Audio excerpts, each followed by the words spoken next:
Welcome to Kenton's videos. Enjoy the video. In this video, I will explain how to ledger entry in Excel. First, open a new spreadsheet and label your columns clearly. You will need headings like date, description, debit, credit, and balance. This foundational structure is crucial for maintaining organized financial records.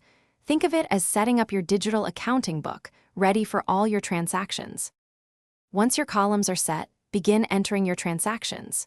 For each item, type the date in the date column and a brief, clear description in the description column.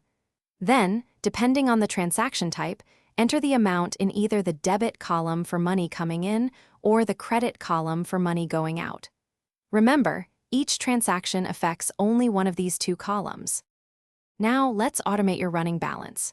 In the first balance cell, enter a formula that adds the debit and subtracts the credit from the previous balance.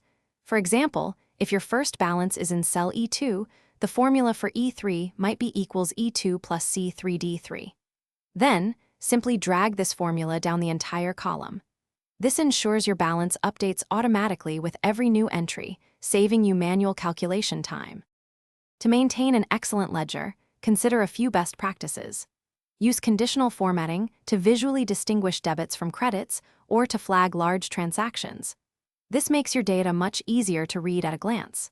Most importantly, regularly compare your Excel ledger against your bank statements or other financial records.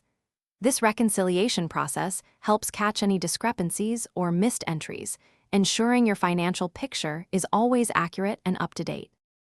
Thanks for watching. Consider subscribing if we helped you.